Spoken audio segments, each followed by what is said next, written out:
Hey YouTube, welcome to another edition of Real Men Get It Done, my family and lifestyle channel focusing on fatherhood and everything in between. So on today's episode, we are specifically talking to dads and talking about fatherhood. I have two awesome men with me this afternoon, my father sitting on my right and my uncle sitting on my left. Awesome. All right, so let's just have a conversation about just life in general and specifically focusing on our daughters. So I am a young father by, I guess, all stretches, even though my kids are 14, 12, and 10. But my girls, I have two of them, so a 14-year-old and then my youngest, a 10-year-old. You guys have grown kids, obviously. Mm-hmm. All your kids are grown, so we want to focus on helping dads tackle maybe some of the things that they need to know about raising daughters and raising up young women. So anybody can start, but maybe just to hit on some things about maybe what did you learn from your own dad that helped you, aided you in raising your own daughter? Well, one of the things that I noticed that my dad did, he stayed close and he stayed, communicating with my sister, which would have been his daughter. And I think communication is the key. You stay communicated and stay close. And that's one of the main things that I think that he did. He stayed close, he communicated. He was not a father that was in the house, but the communication and the closeness that he had with us as his children was always close. He always was a dad that always wanted to make sure that his children were taken care of, and we all were taken care of. And as far as the girls were concerned, those were the ones he stayed closer to. The guys, he kind of was the little hardcore with us as far as raising us, but the girls, he made sure that he stayed close to them and all through their life, and right now they're still close. Okay, so Quincy, so posing the question to you, what you learned from Granddad that helped you in raising specifically like your daughter? What were some maybe tips, tools that you picked up from his character? Well, with my dad, he was a jokester, but yet he was very firm at what he did. As my brother said, he was close. He did a lot of things. He was present. I think that's the most important thing. Yeah. Him being present, being involved on the day-to-day. He went to work for 8 to 10 hours a day, and then he had to come home and deal with us, per se. Like I said, he may have dealt with the girls a little different than he dealt with us. I mean, he treated the girls like they were princes, that's just how his character was with them. As we get older, you see that it wasn't that he didn't have any favorites. He had to prepare us as men how to be out there. Right. Where as a female, yes, they had to be prepared as well, but maybe not as much. Should take a husband or they have a different view. Doesn't mean that they can't do the same things, but he prepared them a little different than he did with us. Mm-hmm. Yeah. That's good. That's a good insight. So communication, I hear you say that, and him being present while I'm hearing you say Quincy, which is awesome. Talk about maybe, and I know both of you had situations, issues come up in your life, as we all do. Maybe focusing on maybe just one thing that you went through as a child that maybe shaped how you looked at specifically raising your daughters, and just talk us through maybe that. Well, in my experience, looking at the young ladies that I grew up with and watching their character and how they presented themselves, kind of helped me mold myself on when I got to the point of me having children, how I would kind of raise my daughter. Of course, coming up, you had young ladies who were far to the right, and you had some who were far to the left, and then you had some that were in between. And I always wanted my daughter to be able to be respectful, respect her body, and that type of thing, and be something for the community that they would look up to. Or so when I started raising her, my main focus was to have her to be, I guess, a decent person, a decent young lady. And part of that was from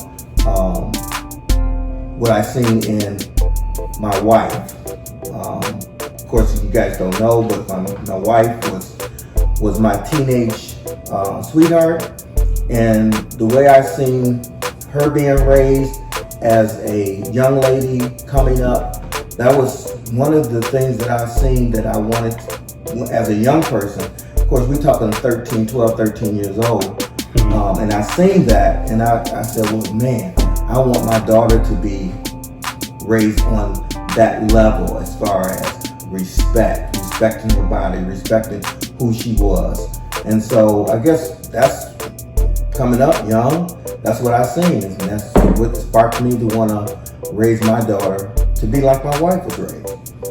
Okay, so cool. So nothing traumatic or nothing crazy, but you just love seeing, in terms of that family dynamic, how they, and on my mom's side, there's a lot of women, so just seeing them being raised in that regard of like, okay, that's what I want to mirror once I eventually have my own kids, right? My own daughter. Exactly. I wanted her to be respectful. I wanted her to respect her body. I seen when my wife was growing up, her father was a deacon in the church, and he demanded respect. He demanded that the girls, like Correy was saying, there was 8 of them, and he demanded that they be respectful and dress accordingly and hold up an esteem that was pleasing to God, I would say. And so that's the way I wanted to raise my daughter to be. Okay. Now, Quincy, was there anything that, I guess it doesn't have to necessarily be traumatic, but just anything that you went through as a child that for you shaped you to say like, okay, in terms of raising my daughter, this is the direction I want to go versus, going in that direction? Well, what I saw, and I'll use this word, protect. Okay. Learn that you have to protect your daughter. You have to teach your daughter that you're there to protect them, not to harm them or keep them from their friends. But at the same token, some are not good for your daughter. So you have to, if you're going to keep your daughter in the right light, you're going to have to, learn how to be their protector, even when they don't want you to protect them. Yes, sir. My dad his girls just couldn't go everywhere. Yep. And he just had a certain standard, and I think that's what the key thing is, the standard of how they were raised. Not that you're above anybody, but yet you can slip and fall like the next. But at the same token, and the phrase that he kind of used is, you can get in trouble one time, but you really don't have the one time. So now you got to sit and think like, right. If I get in trouble, is he going to come help me? But then I can't take that chance. Exactly. So as a protector, I think that was the most thing that we saw the most, along, like I said, the respect. But you gain the respect because now you're here to protect him. And then your daughter has to understand that I'm here to protect you, not to harm you, and I'm here to keep you from things that go on. If you ever had your kid, especially a girl, not that it can happen to a boy, but thunder and lightning and storm, and they come hopping to bed with you when they're younger. Mm-hmm. Yeah. And it seems like as they get older, they get more distant, but yet they're gonna remember, I can always go to my dad because he's gonna protect me from, and in that gaining that communication with them at an early age, can really be extremely powerful, because it'll carry on into their adulthood, and they'll remember. Another thing is, he used to always tell them his daughters were beautiful. Mm-hmm. And then so by telling them they're beautiful, when they hear it from somebody else, my daddy already told me. Right. So it's not going to. It's not going to shock them. Right. They're not going to become so overwhelmed that some young man told them that they were the most beautiful girl on the face of this earth. My daddy already told me that. Mm-hmm. So now you got to prove another way. So, you know, you have to use strategy. You can't, you know, and you know, you're raising them in a capacity so now they can function as adults. That's all, you know. Yeah, I so agree with you in terms of the protection piece, because having a teenager that's getting ready to transition into high school now, again, it doesn't always resonate with her that I'm trying to do this in her best interest. And I try to, as a dad, come from the standpoint of like, I guess do a little bit more of the talking and teaching versus just saying like, this is my way or the highway, because right now at this age, it seems like, you know, when they get to the 13s, the 14s, the 15s, that their peer group is more impressionable or more important to them than, of course, what mom and dad can be. So it's just trying to, like, I guess, talk a little bit more to talk her through some of the actions to try to help her to make some of those better decisions.